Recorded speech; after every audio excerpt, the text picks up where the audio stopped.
जनावर आत गेलं. आमच्या भागातल्या 14 गायी महावीर गोशाळेमध्ये 2 महिने ते शेतकरी व्यापारी कोर्टानं आदेश दिला, मुद्देमाल द्या. मुद्देमाल आणायला गेल्यावर एक बी गाय त्या गोशाळेमध्ये नव्हती. काय गोशाळेवाल्यांनी वकील नेमले. ते वकील खायच्या कोर्टाचा निर्णय तुमच्या बाजूचा झाला की वरच्या कोर्टात जायचं.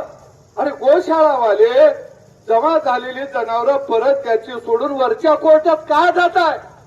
ती तुमच्या बापाची जायदाद आहे. कशासाठी निघाला? पुण्यामध्ये 4 गोशाळेमध्ये 4000 म्हशी पकडल्या. त्या 4000 म्हशी. एक बी म्हस नाही. पुण्यात म्हशी ठेवायला एवढा जागा तर असेल का?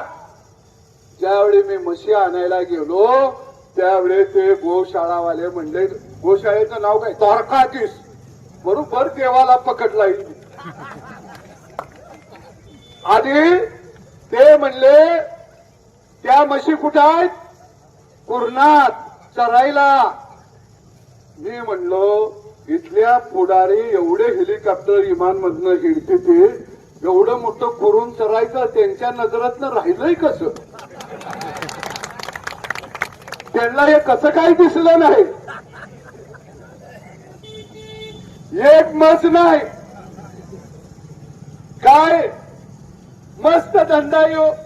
अरे भाकड गायला 40,000 50,000 रुपये मिळायचं. आता भाकड गायला 10,000 रुपये मिळणार झाले. पूर्वी आम्ही मैसाणावरनं म्हशी आणायचं. आता म्हशी नात्या. हरियाणावरनं गया आणायचं. गया नात्या. बेंगलोरवरनं आम्ही गया आणायचं. त्या बी बंद झाल्या. जाईन तिथं बत्त्या मार पोलीस स्टेशन आणि ते सांगतात कोणत्या गोशाळेत ते जनावर जमा करायचं. परवा बीड मधून काही लोक चाकणच्या पुढं मला वाटतंय बाजार